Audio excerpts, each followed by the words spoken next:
Hi, single answer correct question ആണ്. നോക്കാം. A conducting square loop initially lies in the x Z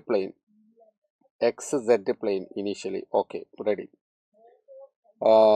with its lower edge hinge at x axis. Clear ആണ്. Only in the region y equal to or greater than 0 there is a time dependent magnetic field pointing in the z direction. എന്ന് വെച്ചാൽ അപ്പോൾ ഈ ഭാഗത്തൊന്നും എന്തില്ല, magnetic field ഇല്ല. ഇവിടെ മാത്രമാണ് മാഗ്നറ്റിക് ഫീൽഡ് ഉള്ളത്. That's very important. ആ മാഗ്നറ്റിക് ഫീൽഡ് ഡിറക്ഷൻ ഇവിടെ കൊടുത്തിട്ടുണ്ട്. അപ്പോൾ ഈ പാർട്ടിലെ മാഗ്നറ്റിക് ഫീൽഡ് ഉള്ളൂ, ഈ ഭാഗത്ത് മാഗ്നറ്റിക് ഫീൽഡ് ഇല്ല. y greater than or equal to 0 എന്നാണ് പറഞ്ഞത്.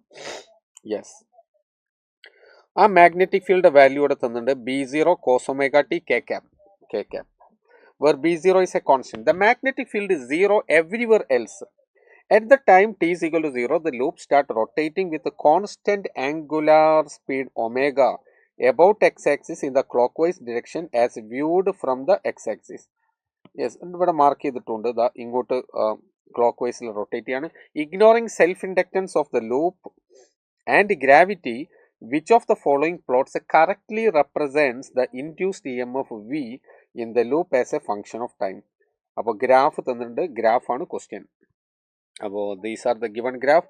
ഗ്രാഫിൽ പ്ലോട്ട് ചെയ്തിരിക്കുന്നത് time along X axis and EMF. Okay, yes. അപ്പോൾ നമുക്ക് ഇതിൽ ചെയ്യാനുള്ളത് എന്താണ്? നമുക്ക് ഫ്ലക്സ് കാൽക്കുലേറ്റ് ചെയ്യണം. ഫ്ലക്സ് കാൽക്കുലേറ്റ് ചെയ്ത് നമുക്ക് ഫാരഡേസ് ലോ അപ്ലൈ ചെയ്യണം.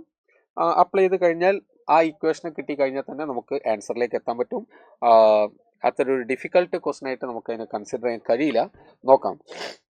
അപ്പോൾ ആദ്യം നമ്മൾ ഫ്ലക്സ് കാൽക്കുലേഷൻ ആണ് നമ്മൾ പോകുന്നത്. ഫ്ലക്സ് കാൽക്കുലേറ്റ് ചെയ്യാം. Flux phi is equal to B A cos theta ആണല്ലോ. ഇവിടെ ബി എത്ര തന്നുള്ളത്? ഇവിടെ B naught cos omega T.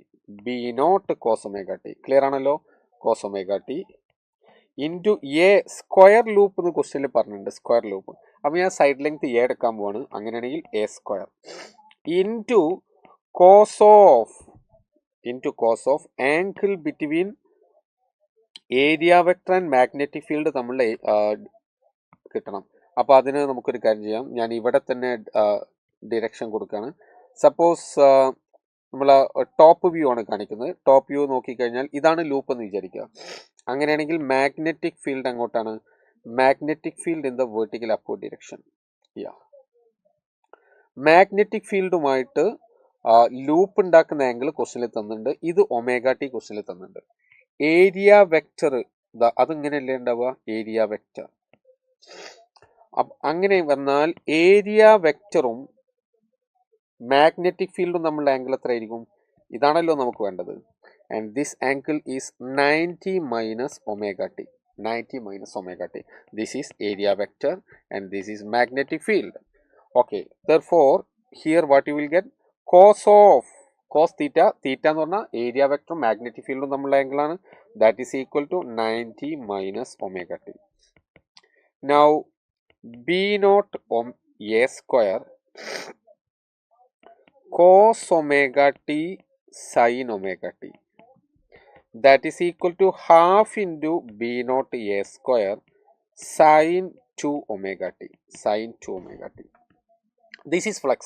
Now induced EMF is equal to minus d phi by dt, that is equal to minus b naught a square divided by 2 into 2 omega cos 2 omega t.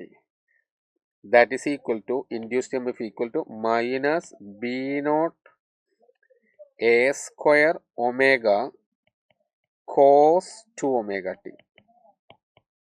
Yes. ഇനി നമുക്ക് graph ആയിട്ട് നോക്കാം. അപ്പോൾ നോക്കൂ, T 0 ആണെന്നുണ്ടെങ്കിൽ നമുക്കറിയാം, T 0 ആണെങ്കിൽ ഇവിടെ നെഗറ്റീവ് മാക്സിമത്തിലാണല്ലോ നമുക്ക് കിട്ടേണ്ടത്. That is minus b naught a square omega കിട്ടണം. അപ്പോൾ ടി 0 ആകുന്ന സമയത്ത് ഇവിടെ മാക്സിമം ആണ്. It's okay. ടി 0 ആകുന്ന സമയത്ത് ഇവിടെ ഓക്കെയാണ്. പക്ഷെ ഇവിടെയും ഓക്കെ അല്ല. അപ്പോൾ ഇത് രണ്ടും നമുക്ക് ഇപ്പം തന്നെ കട്ട് ചെയ്യാം. ഇനി എ ആണോ സി ആണോ എന്നാണ് നമുക്ക് ആലോചിക്കേണ്ടത്. അതിനിടെ ഒരു കാര്യം നമുക്ക് ഓൾറെഡി അറിയാം. കാരണം മാഗ്നറ്റിക് ഫീൽഡ് ഇവിടെ മാത്രമേ ഉള്ളൂ. മാഗ്നറ്റിക് ഫീൽഡ് ഈ റീജിയനിൽ മാത്രമേ ഉള്ളൂ, ഇവിടെ മാഗ്നറ്റിക് ഫീൽഡ് ഇല്ല. അപ്പോൾ ഈ ഒരു അവസ്ഥയിൽ നിന്ന് 90 ഡിഗ്രി ടേൺ ചെയ്തു, അപ്പോൾ ഇവിടെ എത്തി. ദെൻ ഒരു 90 കൂടിയായി എന്ന് വെച്ചാൽ പൈ റേഡിയൻ കഴിഞ്ഞാൽ പൈക്ക് ശേഷം മാഗ്നറ്റിക് ഫീൽഡ് ഇല്ല, അതുകൊണ്ട് തന്നെ അവിടെ ഇൻഡ്യൂസ്ഡ് EMF ഇല്ല. പൈ ഇവിടെ നിന്ന് ഇങ്ങനെ തിരിഞ്ഞ് ഇവിടെ വരെ എത്തിക്കഴിഞ്ഞാൽ പൈ ആയി. അപ്പോൾ നമുക്ക് പറയാം പൈ ആണെങ്കിൽ ഇവിടെ നമുക്ക് എത്ര വാല്യൂ തന്ന്, that is equal to omega t pi ആയി കഴിഞ്ഞാൽ ടി ഈസ് ഈക്വൽ എത്ര, pi by omega. Pi by ഒമേഗക്ക് ശേഷം, കാരണം ഇവിടെ പൈ ബൈ ഒമേഗക്ക് ശേഷം ഫ്ലക്സ് ഇൻഡ്യൂസ്ഡ് EMF ഇല്ല, അപ്പോൾ ഇത് കറക്റ്റാണ്. ഇവിടെ പൈ ബൈ ഒമേഗക്ക് ശേഷവും ഇവിടെ കാണിച്ചിട്ടുണ്ട്. ദർഫോർ ഇനി കൂടുതൽ ആലോചിക്കേണ്ടതില്ല. Option A is the right answer. Option A is correct.